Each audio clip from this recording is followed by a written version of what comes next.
In Pokemon, moves are kind of the meat and potatoes of the game, and you can imagine why it might be pretty hard to progress without using either attacks or status moves. But as someone who takes a lot of pride in making their life as difficult as possible for themselves, I dare to ask the question. Can I beat Pokemon Scarlet if I'm not allowed to use a single move in battle? I start the game as normal, making sure to pick up this antidote behind the house before entering Nemona's and choosing Fuecoco. It doesn't actually matter which one we pick here, but he's a cutie with 3 brain cells, so we ball. Nemona challenges us to our first battle, and she doesn't realise the mistake she's made. Forced to accept, I send out Fuecoco and try my damn hardest to use an antidote until Nemona finally mercy kills our boy after trying really hard to let us win by using Tail Whip 6 turns in a row. To be clear, if we weren't able to use an antidote to skip our turn, this challenge would be basically impossible, and we'll be using this turn skipping to win a lot of our battles this challenge. Somehow impressing our rival despite demonstrating all the tactical skill of a Piñata, we move on to the first route and are forced into an encounter with a Lechonk. We're not able to run from this encounter, and I have no intention of ending the challenge just this early, so we have no choice but to catch it. After a bit of story with Koraidon, we have to battle Arven and his Squovit. Using the same strategy as Nemona, I let him win, and actually somehow feel a little bad about how disappointed Nemona seemed in me. Skipping ahead to the entrance to Mesagoza, we have our second rival fight.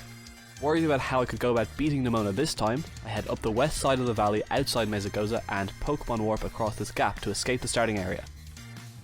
Looking for a solution to the fight, I spot a high level Fletchinder and luckily manage to catch it first try. I start the second Nemona fight and use Fletchinder against her Sprigatito. Eventually, after a few scratches, Fletchinder's Flame Body activates and burns the Weedcat. After that, we just wait for it to slowly chip away its health to 0. Nemona sends out her second Pokemon, and I realise I'd made a mistake. Palmy only knows Thundershock, which means that we have no way to burn it with Fletchinder, and we lose the fight. But as it turns out, you don't actually have to beat Nemona to progress here, so good thing we don't have to do that again. With that, we enter Mesagoza and make our way up to the Academy. Or at least, we would, if we had a way to win the 2 team star fights. Deciding I could make my life a lot easier, I go back to the same place to warp out of the starting area again, and head all the way to the Asado Desert, catching a few Pokemon on the way. Once there, I catch a Hippopotas, and then spot its father Hippowdon and choose to catch him too. Both of them have the ability Sandstream and will basically carry the entire run. With that, I head back to the Academy and take on the first and only Team Star encounters I'll be seeing in this challenge, since I only intend to do the gyms and Elite Four. I don't know what this 13-year-old with a Shroodle was expecting, but I'm betting it wasn't a level 41 Hippowdon that just stands there menacingly while its trainer tries to feed it the same berry every turn as a sandstorm slowly erodes the HP of her partner. Clearing the 2 battles easily with our new big lad, we go through all the mandatory story beats before we're let loose on the open world with Koraidon. Before I went any further, I decided it was important to catch a few more Pokemon and get a dedicated team put together and choose some nicknames. Meet the squad: Kilo, Micro, Hecto, Pico, Millie and Big Gus. Don't worry, I'll explain those last 3 in a minute. Ready to start the gym challenge, I start with the Grass Gym, since his whole deal is being avant-garde, and I'm not sure there's anything more avant-garde in a Pokemon battle than effectively just sitting there really hard until your opponent dies. After speedrunning Sunflora Hide and Seek, we start the battle and Brassius opens with Petalil. Unfortunately, this thing only knows Sleep Powder and Mega Drain, which means that we can't burn it with Flame Body and it'll heal more than it's losing from Sandstorm if we use the Hippos. This does regrettably mean our only option is to PP stall. Once it runs out of PP for all of its moves, it starts using Struggle, which damages the user for a quarter of its max HP. After eventually letting it struggle to death, Smoliv is sent out. Smoliv knows Tackle, so we're able to burn it with Hecto the Fletchinder and deal with it much quicker than Petalil. Finally, Brassius sends out Sudowoodo, which looks like it could be a problem. Knowing Rock Throw means that it can one-hit KO Hecto without making contact and getting burned, and the Rock typing means that it doesn't take damage from Sandstorm. Good thing he entirely throws away that advantage by terastallizing into a Grass type. Sandstorm chips away at the Truly Wudo faster than it can Trailblaze away Kilo's health, and we win our first gym badge. Next up is the Bug Gym. This time we bring in one of our new team members, Pico the Glimis. Pico gets sent into Nimble using Double Kick, each hit of the move activating Pico's ability, Toxic Debris, scattering 2 layers of toxic spikes. If you didn't know, toxic spikes are a hazard that poisons any Pokemon that gets switched in while the spikes are active on their side of the field. Nimble gets easily handled by Hecto's Flame Body and Sandstorm, and Tarantula and Teddiursa quickly fall to the toxic poisoning from Pico. That's 2 badges down already. Not much exciting happens with Iono, though we have to fight Nemona before taking on the gym. We don't have to win the battle though, so... I almost feel bad for giving her such awful battles. Almost. While fighting Iono, I debut the last 2 members of our dedicated team, Millie and Big Gus. These Stunky with Aftermath will make battling much easier, since their ability means that whenever they get knocked out, they deal 25% of the target's max HP as damage. Wait, since when did Aftermath only activate on contact moves? Oh, always. Wild. Alright, we're doing this the long way for special attackers like her Miss Magius. Sandstorm damage it is. It takes a little bit more time, but Iono goes down without too much trouble. Kofa up next, and I can really start to feel the level gap between Kilo and the gym leader's Pokemon shortening. Good thing Hippowdon has such a high defense stat, or this Crabominable would have given us much more trouble than it did. With that, we have 4 gyms completed, and that means our lives are about to become a lot easier. After you finish 4 gyms, you can head over to the Delibird Presents shop in Mesagoza and buy some really useful items, including a Focus Sash for Pico and a Rocky Helmet for Kilo.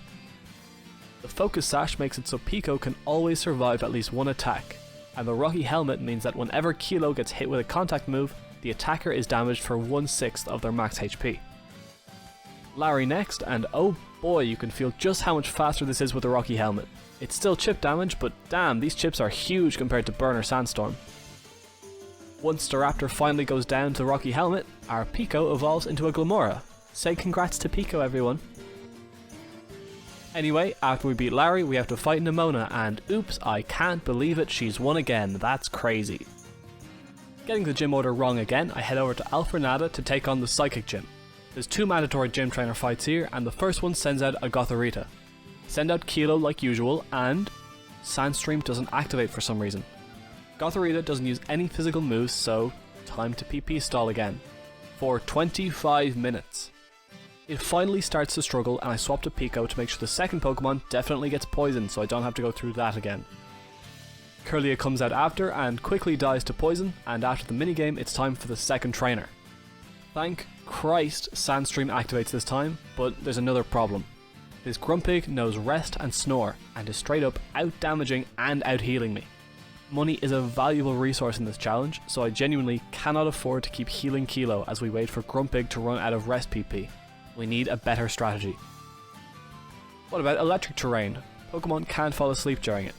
I spend probably 20 minutes scouring the coast for a Pincurchin to catch, and when I finally find one, it doesn't have the electric surge ability.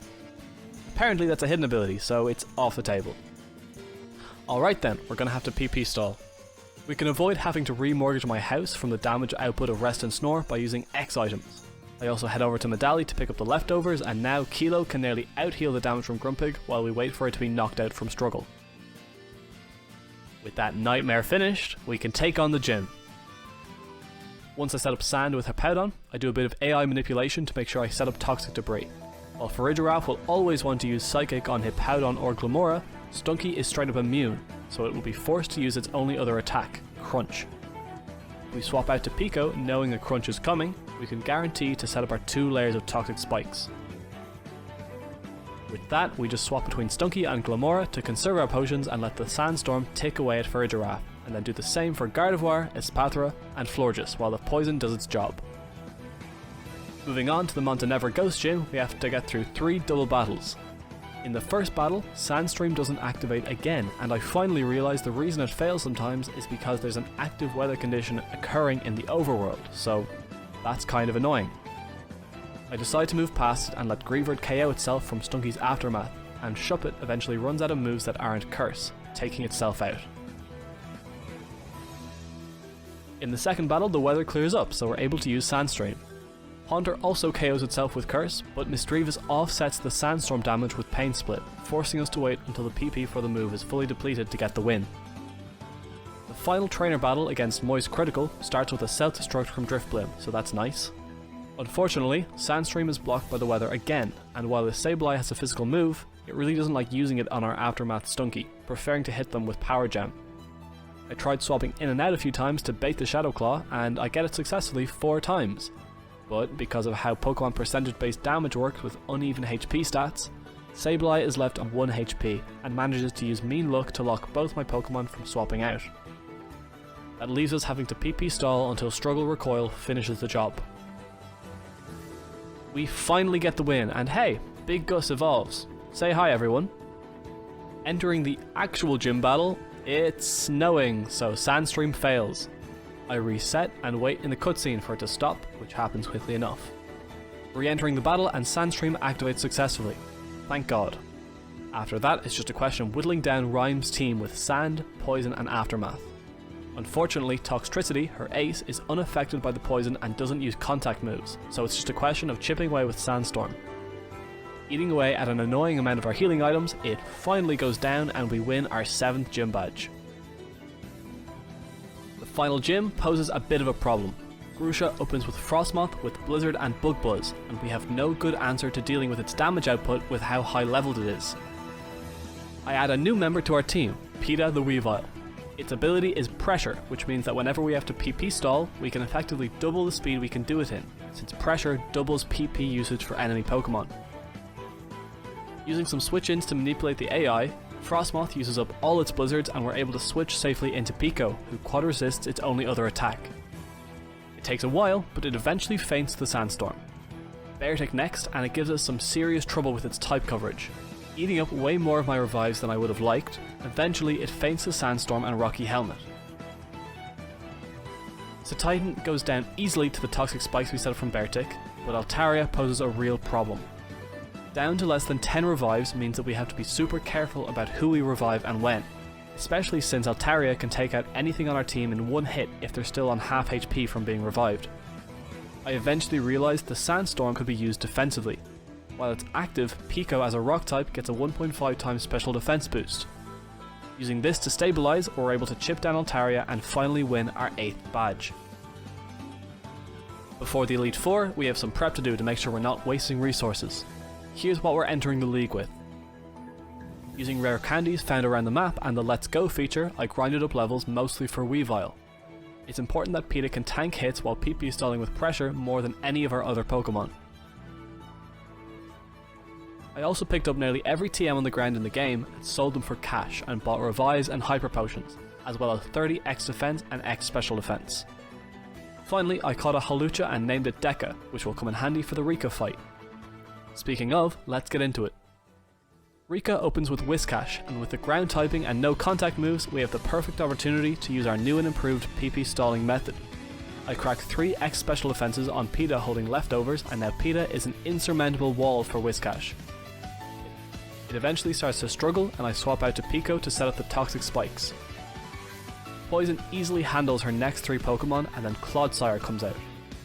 Knowing an Earthquake is coming, I swap out to Deca the Hawlucha, and then knowing a Protect is coming, I swap back to Weavile, eventually draining all of its PP without barely taking a bit of damage. That's 1 down. Poppy next, and Steel type means that neither Sandstorm nor Toxic Spikes will have any effect. Luckily, all but one of our Pokemon are physical attack users, meaning that Kilo with Rocky Helmet easily gets the job done. Millie also makes a cameo here, doing a bit of damage to Copperajah. Say hi everyone.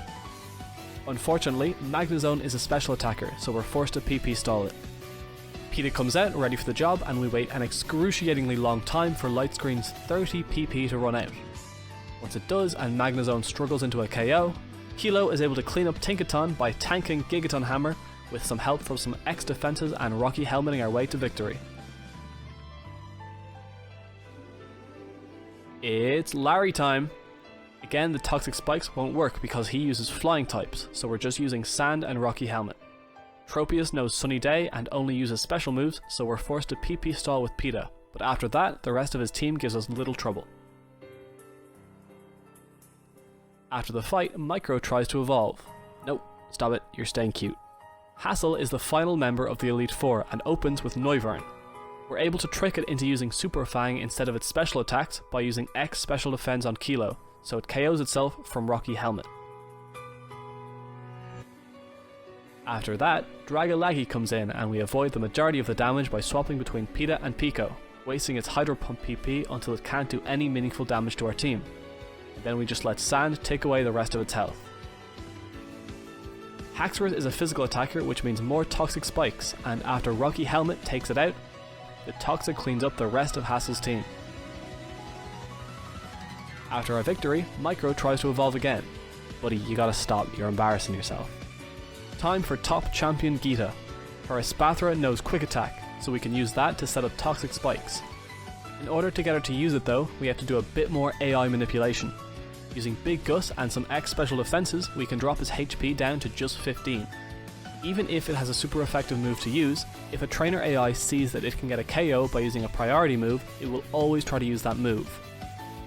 Knowing this, we swap out to Pico expecting a Quick Attack and set up our first lair. Knowing she'll use Lumina Crash next, we swap back to Gus, who's immune, and then back to Pico, catching the second Quick Attack and getting both layers of Toxic Spikes up. After Espathra goes down to Sand, Geeta's next 4 Pokemon are all physical attackers who are taken down with a combination of Toxic Spikes and Rocky Helmet.